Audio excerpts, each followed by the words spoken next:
call to order the special meeting of the Minneapolis Park and Recreation Board on April 6th, 2020. It's 5 p.m. and I will ask the secretary to please call the roll. Commissioner Meyer. Here. Commissioner French.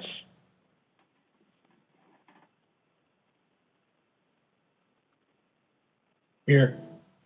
Here. Commissioner Musich. Present. Commissioner Forney. Here. Commissioner Hassan.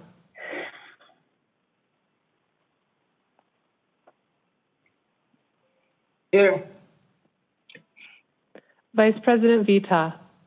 Present. President Cogill. Present. And President Cogill, I've got a note from Commissioner Severson. I'm going to send him the info to get on, so he'll be coming on shortly. Fantastic. And you have a quorum. Thank you, Secretary Ringgold. I'll ask for a motion to approve the agenda with the one item. So moved. A second. There has been a motion and a second. Is there any discussion?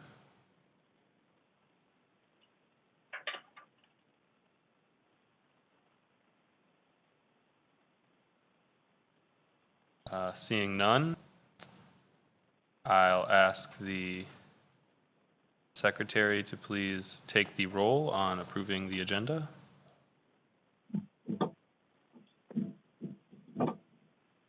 Commissioner Meyer. Aye. Commissioner French. Aye. Commissioner Musich. Aye. Commissioner Forney. Aye. Commissioner Hassan. Aye. Vice President Vita. Aye. President Cogill. Aye. Commissioner Bourne.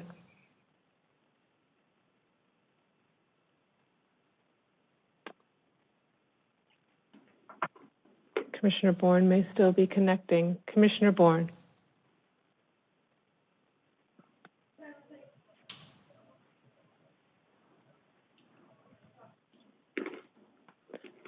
Commissioner Bourne.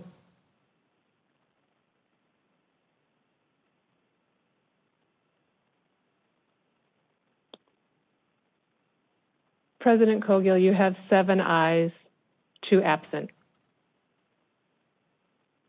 Thank you, Secretary Ringgold. Trying to make sure that everybody able to vote. Okay, the agenda carries. We have one item. I'll ask that somebody move resolution 2020-180. I'll move resolution approving an emergency declaration in response to the coronavirus disease or COVID-19, authorizing the superintendent to undertake certain actions. Resolution 2020-180 has been moved. Is there a second? Second. Second. The resolution has been moved and seconded. I think that it would behoove us to have a quick overview of what this resolution entails. And I suppose I would like perhaps for council to provide a short explanation of the process that he took to develop this resolution, and I can certainly add some context as well. The first thing that I will note before I hand it over to council is that this resolution provides really 7 key areas of additional or expanded authority for the superintendent, subject to the consent of the president of the board. That being in there to ensure that the people of Minneapolis, the voters, are able to hold an elected official accountable for any actions that are taken with this additional emergency authority. And I will turn it over to council to provide a little bit of additional context. Oh, thank you, Mr. President and Commissioners. Resolution 2020-180 was an action that was directed at the last regular meeting of the board by resolution that council prepare a resolution granting certain, given the COVID outbreak, and in response to that, certain authority to the superintendent to undertake certain actions. There are 7 specified areas that it would do so, and I'll just go through those. First, it would be to enter into contracts and incur obligations necessary to combat COVID-19 and protect the health and safety of persons and property without formal competitive solicitation and procurement procedures for amounts up to $100,000. Second, to settle workers' compensation claims up to $100,000. Ordinarily, the board would settle all those matters. 3, settle general liability claims for amounts up to $50,000. The current board policy is $15,000. 4, to make 2020 general and enterprise funds appropriation adjustments to revenue and expense and to allow for emergency use of fund balance reserves. 5, to authorize use of one-time resources for 2020 operations. 6, to authorize temporary changes to Minneapolis park use, including but not limited to park and parkway closures for a period of time determined by the superintendent to be necessary, subject to notification through Gov delivery. And 7, to act with all powers granted to the Board of Commissioners under Minnesota statutes 12.331 regarding local assistance between political subdivisions. To be clear on that point, 12.1331 is a sort of joint powers agreement between parties. It could concern things like policing, operational things. It basically would allow the superintendent to either lend our staff out to another governmental agency or to request another governmental agency to assist the park board on matters. Perhaps I should have said this at the beginning, that those powers could be exercised by the superintendent, but the resolve clause reads, the Board of Commissioners hereby approves the emergency declaration delegating the following authority to the superintendent, subject to the consent of the president of the board. So in each of these 7 areas, the superintendent could basically propose to take action, but as I read this, the superintendent would essentially have to talk to the president before he took any action and either get his consent or approval to undertake any one of the measures if he was using that action. This authority would stay in place until June 7th, 2020. That's the date I picked. That's after the, I believe it's the Friday after the first June board meeting, and so it'd be June 5th. So it would be good until the remaining board meetings of April and May and the first one in June. The board could extend it if it wanted to, and it may also be rescinded by the board at any time. The second resolved paragraph requires that the superintendent to provide a report on any activity to the board president on a regular basis and to individual commissioners, including at-large commissioners, on matters concerning their districts. So there would be 2 sets of reports, basically. I would envision this, that if the commissioner or the superintendent was undertaking any action, first he'd have to get the consent or approval of the board president. He'd also have to provide a report then to the board president on some regular basis, as well as individual commissioners and commissioners at large on matters concerning their districts. And then at regular meetings throughout the duration of the emergency, the superintendent would have to report to the board what he's been doing, if anything, with these 7 specific authorities. So, and that spells out basically what he would have to do. Any expenditures by departments tied to this resolution, new contracts or agreement that have been authorized, or amendments to contracts that he's undertaken for goods and services, any new temporary or short-term positions added to the park board for personnel position or vacant positions that have been filled to address the needs of this emergency, the budgetary implications of the same. And number 4 is a list detailing the enforcement of current laws and regulations and how those are being prioritized to address public health, safety, and welfare.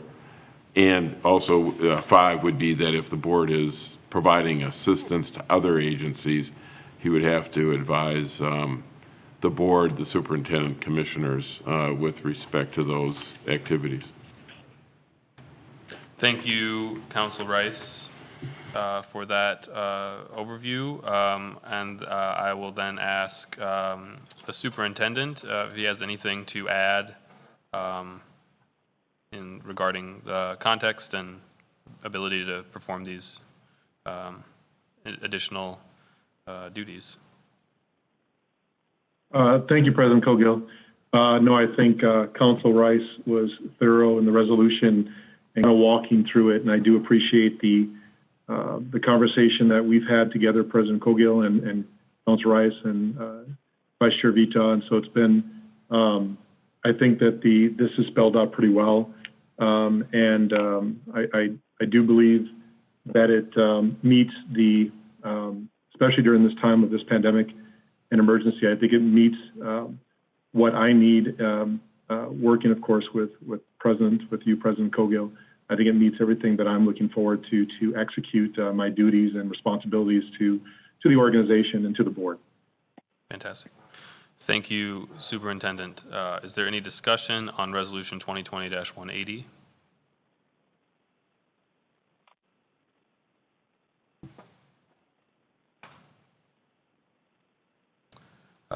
Yes, Commissioner Severson.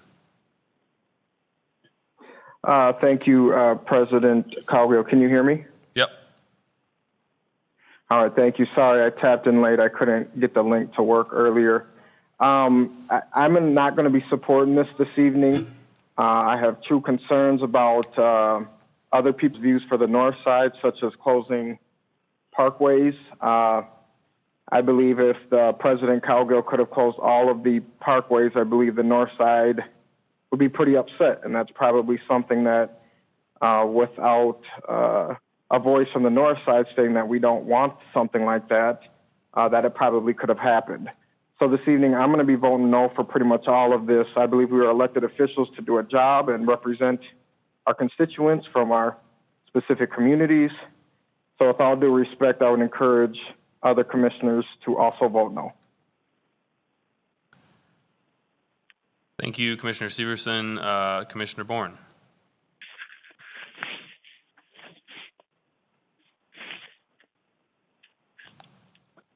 Thank you, President Cogill. I have some concerns from what was discussed last week to what we have before us tonight.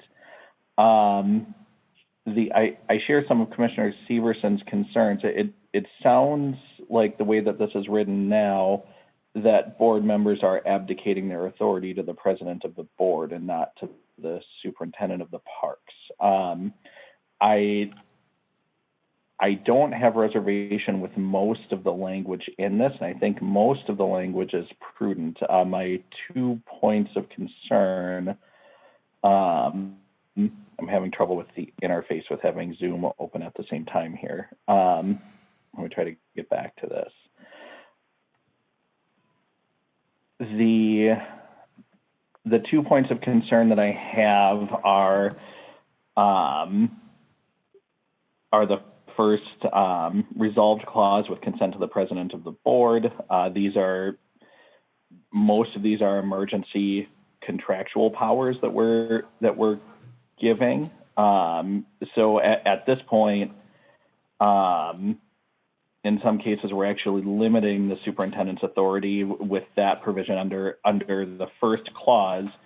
The superintendent already has the authority to enter into contracts and incur obligations necessary to under his general authority for contracts up to $100,000 now.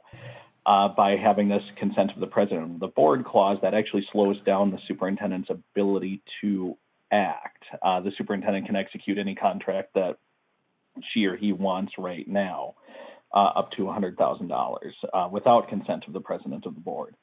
I do also have some concern on number 6, and I think that's echoing Commissioner Severson's concern.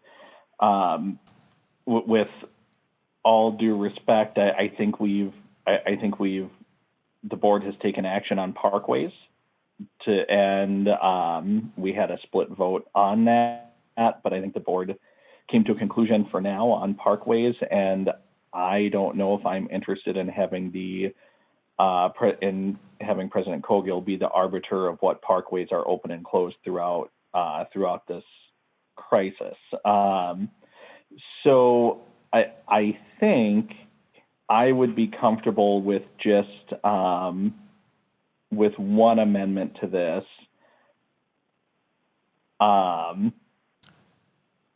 And which would be just removing subject to the consent of the president of the board. Without that, I don't know if I can support that. I don't know if I can support this evening. It's pretty different from the conversation we had last week. Thank you, Commissioner Bourne. Commissioner French. Yeah, I'm a little weary of the consent to the president. I mean, if that's the case, basically you're taking the power out of the hands of the individual commissioners and giving it to the president and to the superintendent.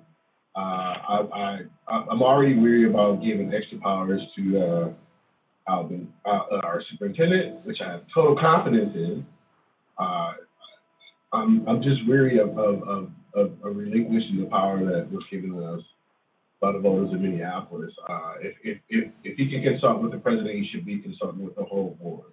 So if we're really going to give him powers to actually be able to do the job that we want him to do without hindrance, I don't understand why he has to consent. Why he has to consult with the president and not the whole board. It doesn't make sense to me if he already has those powers anyway. So that's what I'm saying. Thank you, Commissioner French. Vice President Vita. Thank you, President Cogill. So last week, I was a little... Can't hear you. Commissioner Vita, we lost you here. You're on mute. Can you hear me now? Yep. Yes. Okay. So last week, I was a little taken back when the conversation even came up about the board giving more power to the superintendent. Like Commissioner French, I feel like the voters elected us to make these decisions. I am okay with the resolution as it reads now, because we've had discussions about what this is and what this means. And the superintendent is comfortable with these, with being able to make these decisions. I would not be okay with the superintendent making decisions on his own without consenting President Cogill at least. I elected him to be the president of the board to represent me. And so I have full confidence in he would do the right thing before making decisions, whether that's reaching out to individual commissioners or whatever he needs to do to make the right decision for the entire board. I would not be supporting this resolution if it did not read that the superintendent would at least be working with the president around these issues. Thank you, Vice President Vita. Any other hands? Commissioner Meyer. Thank you. First, can we have Vice and you, President Cogill, explain the rationale for resolve number 1? Is that something redundant? Or would it actually slow things down? And what is the rationale behind that one regarding Commissioner Bourne's concerns? The difference, and council can correct me if I'm wrong, but the key phrase in that item is without formal competitive solicitations and procurement procedures, which allows the superintendent to more swiftly enter into contracts and incur obligations that would be necessary to protect the health and safety of our staff and property in the system as things swiftly change during this pandemic. And that is the purpose of having the first item.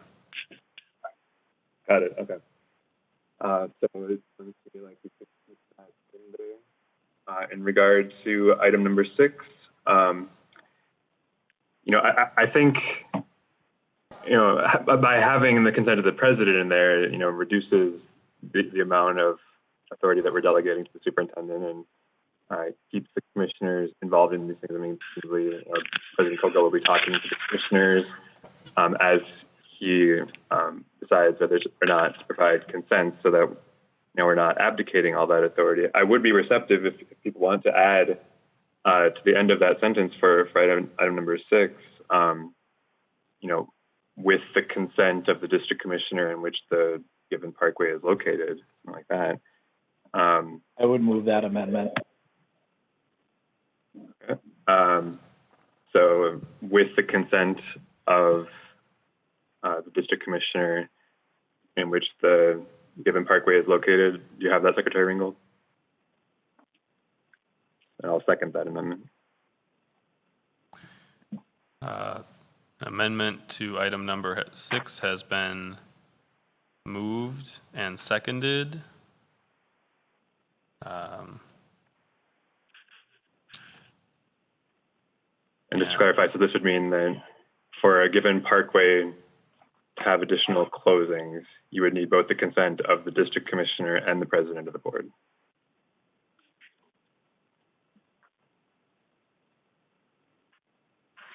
Hello? Hey? Point of information. Commissioner French, if you could just wait a moment. Commissioner Bourne has his hand up. Commissioner Bourne, are you speaking to the amendment? No, I'll wait to speak to the main motion. Okay. Commissioner French, are you speaking to the amendment? Yeah, well, I'm wondering why the decisions are limited to just parkway closures for district commissioners. Why would the minute just be effective of why not other decisions? May I respond to that, President Colville? Yes, Commissioner Meyer. I just don't think it should be a really convoluted process. During the board meetings themselves, like, we can make any adjustments, but in the interim, as there are changing situations, I think we want to have as streamlined a process as possible. So I think I would, all 9 commissioners can be involved in these decisions, but I think it makes sense for the veto points to be the district commissioner and the president. What I'm worried about is individual commissioners, district commissioners, treating their own fiefdoms, and nothing can happen in those parts of the town without certain veto power or approval power from certain commissioners. And that's fine, in certain cases, but this is a city that everybody lives in. Certain parts of the city are used by more than just the people in that area or people in that town, in that part of town or in that district. I'm talking about our lakes, for example, and so even I'm an at-large commissioner, so where's my say-so in that? And I guess that's the question I want to propose, or just get a little bit more information about the amendment. And I think that's fine. I'm willing to have this amendment voted down, but if that's the case, then I'm going to vote for the main motion as it is.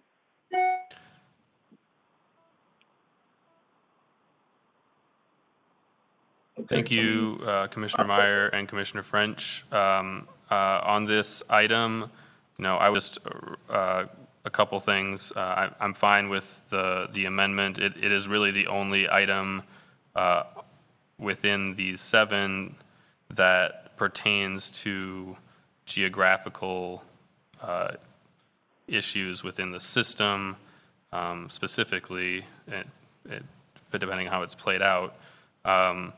And I would, on just the general conversation here, remind folks that this is the superintendent who would be making these decisions subject to the consent of the president of the board. The president of the board is the liaison to the superintendent. That is in our board rules.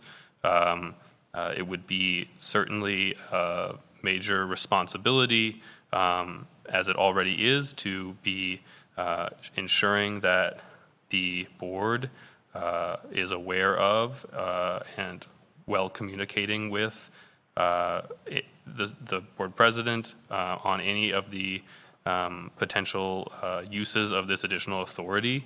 I'd also point to the second resolve clause, which provides guidance on how the superintendent's decisions and additional activity will be reported to the board on a regular basis. And to individual commissioners, this is very similar to the authority that the process for the authority that was granted to the mayor during these same times. And I think that it is right and just that we have a similar system for reporting back, but also a system that puts the onus and responsibility for any decisions on the elected leader of the organization.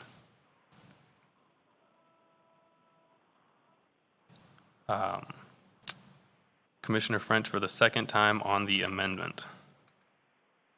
I guess I have a question for Council Rice. How does our resolution today differ from the city's resolution that gave Mayor Fry additional powers? Can you tell me if there's any difference, or like, I know we're a park board, so there's some nuances in that, and I just want to know the differences. Mr. President, Commissioner French, I think your question was, how does this resolution compare to what the city council has done with respect to the authorities that have been invested in the Mayor Fry? Is that correct? Yes. I have not exactly done a comparison between the two. I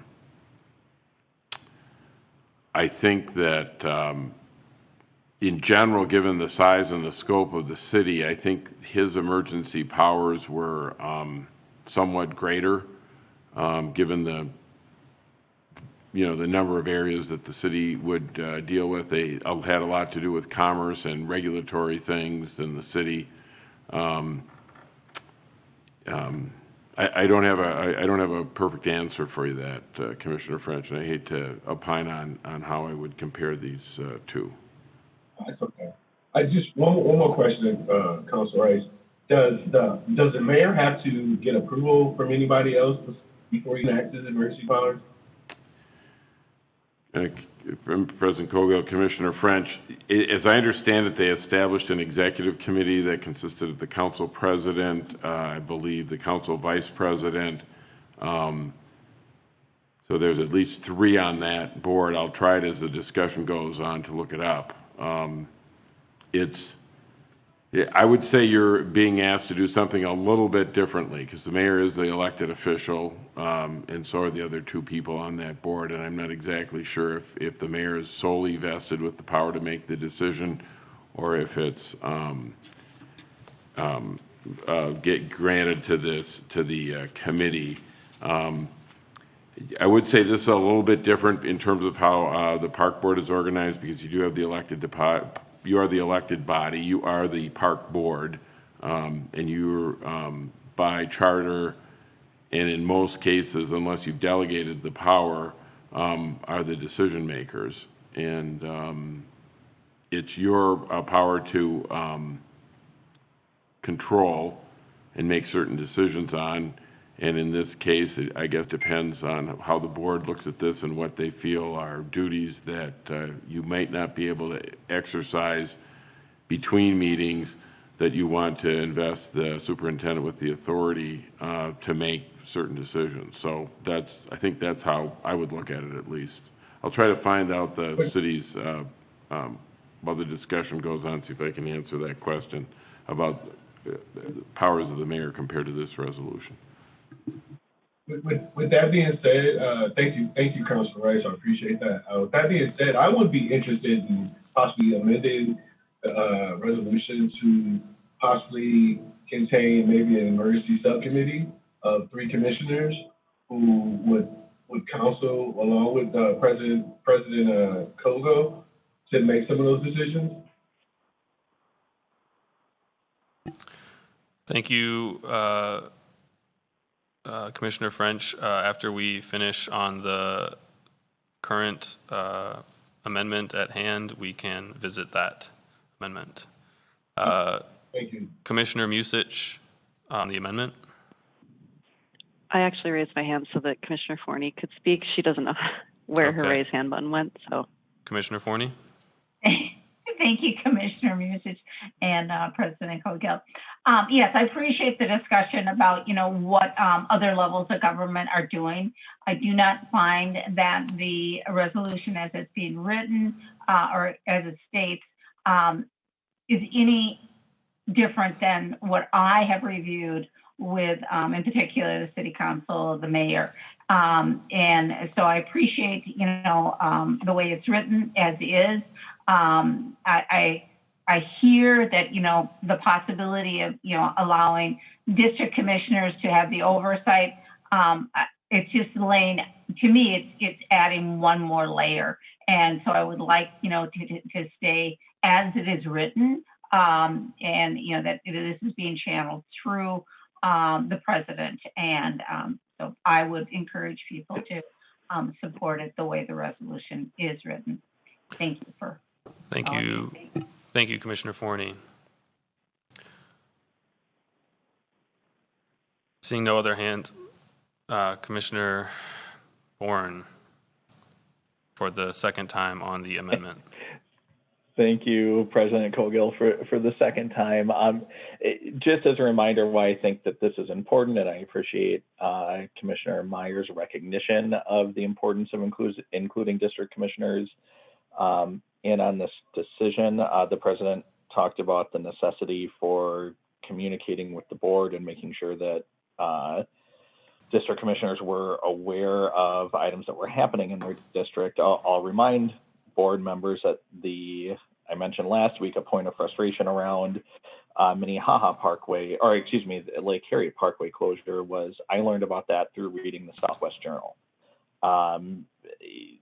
And somewhere along the line, the board president and I think the superintendent had time to talk to members of the press about that closure, but did not have time to inform the district commissioner of that. So there does need to be, and again, frankly, I trust the superintendent to make some of these decisions, but I think it's really important if a commissioner is involved in that it at least be the district commissioner around that represents the area where the amenity is located. So I think the amendment suggested by Commissioner Meyer that I moved makes a lot of sense. So I would ask, regardless of how commissioners feel about the overall resolution, I would ask commissioners to please support this amendment offered by myself and Commissioner Meyer. Commissioner Severson.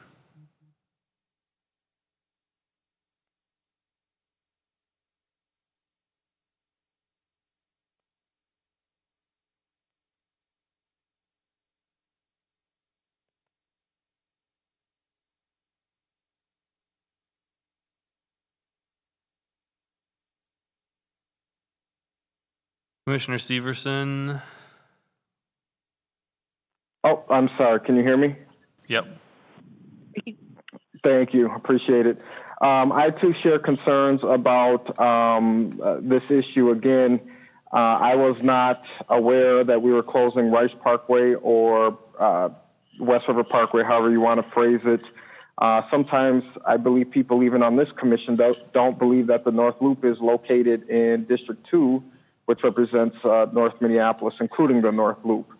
It's a huge frustration and getting many emails and phone calls about that parkway being closed. So I would ask that we vote for this amendment. Thank you. Thank you, Commissioner Severson. At this time, I will ask the secretary to please take the roll on the amendment.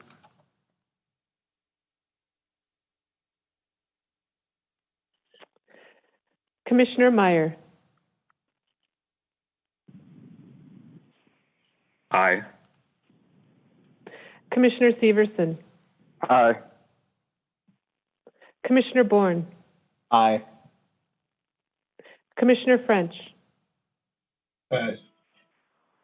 Commissioner Musich, Pass. Commissioner Forney, No? Commissioner Hassan, Aye.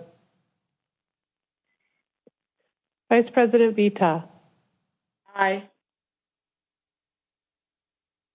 President Cogill, Aye. Commissioner French, Aye. Commissioner Musich. Aye. You have 8 ayes, 1 nay. The amendment carries. Now back to the main motion. Commissioner French. I'd like to offer a amendment that would give also approval to the chair of the rec committee.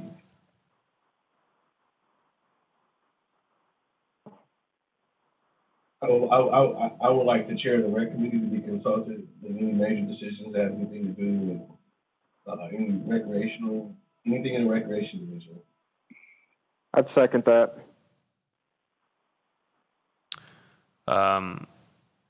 Commissioner French, could you clarify where this amendment would be and what the language would be within the resolution?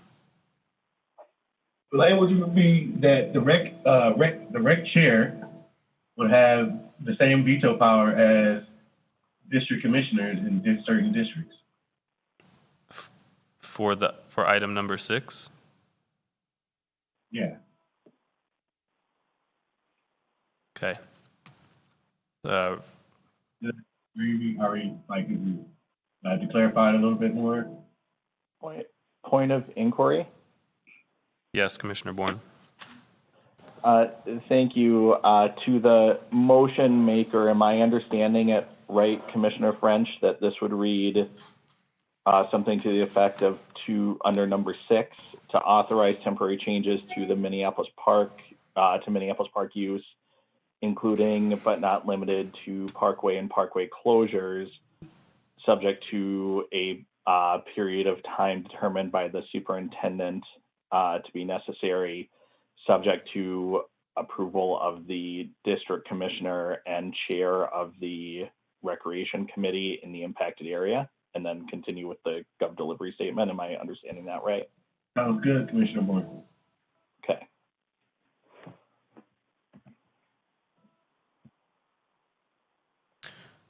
Secretary Ringgold. I believe the last amendment, President Cogill, the word was consent, not approval. So that was consent of the district commissioner in terms of the parkway closures. I will be okay. Okay, that's a friendly amendment. Okay. Commissioner Bourne. I was waiting for the main motion. I thought we moved on to that.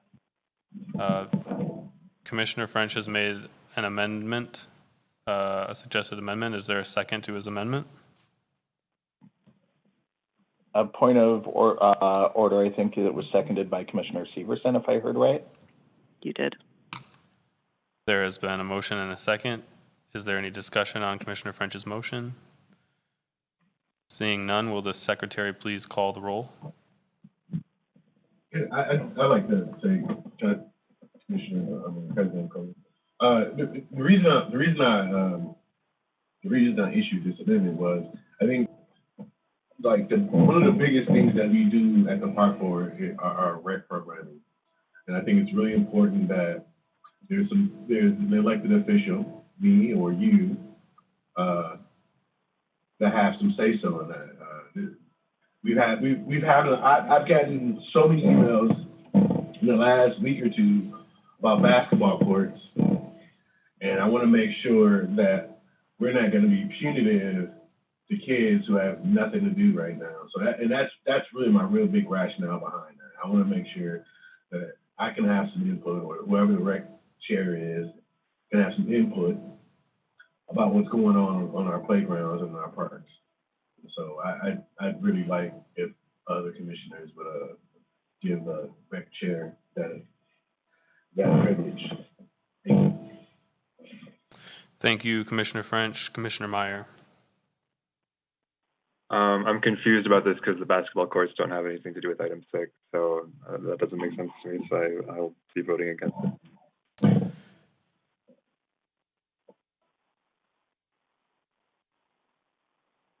Commissioner Bourne. Thank you, President Cogill. Just in response to Commissioner Meyer, as I read item 6, I think Commissioner French's interpretation is correct. The language in the resolution is including but not limited to park and parkway closures. It's changes to Minneapolis park use. I would read that if, for example, we have a basketball court at Mueller Park and that was to cease to become a basketball court, that would fall under changes to Minneapolis park use, if I'm reading item 6 correctly. And I would further speak in favor of the motion in the same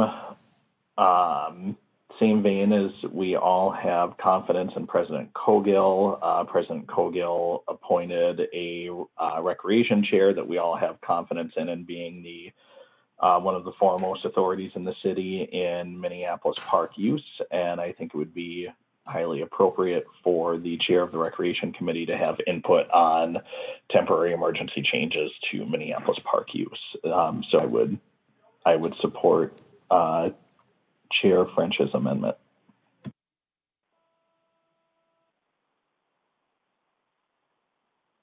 Thank you, Commissioner Bourne. Will the secretary please take the roll on the amended item number 6? Commissioner Meyer, No. Commissioner Severson, Aye. Commissioner Bourne, Aye. Commissioner French, Aye. Commissioner Musich, No. Commissioner Forney, No. Commissioner Hassan, Aye. Vice President Vita, No. President Cogill. No. You have 4 ayes, 5 nays. Thank you. That amendment fails. Commissioner Bourne to the main motion for the second time. Thank you, President Cogill. To the main motion, I would like to offer an amendment on the first resolve clause to add a period after the word superintendent and strike the word subject to the consent of the president of the board. The amendment has been made. Is there a second? Second. There has been a motion and a second. Is there any discussion?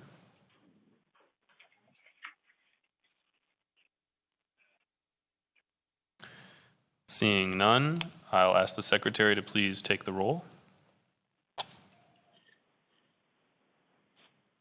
Commissioner Meyer, No.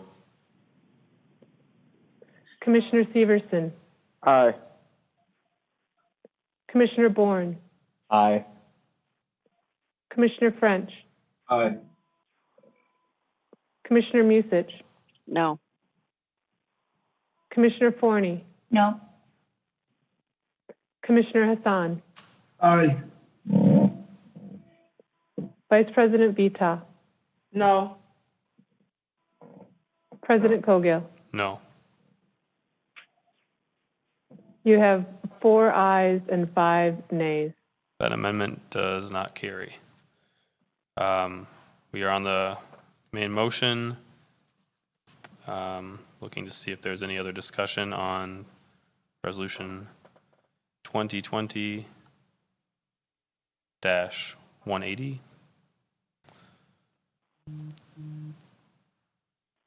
Seeing none, I'll ask the secretary to please take the roll. Commissioner Meyer, Aye. Commissioner Severson, No. Commissioner Bourne, Pass. Commissioner French, Pass. Commissioner Musich, Aye. Commissioner Forney, Aye. Commissioner Hassan, Aye. Vice President Vita, Aye. President Cogill. Pass.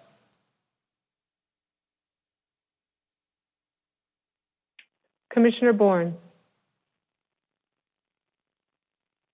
Aye. Commissioner French, Pass. President Cogill. Aye.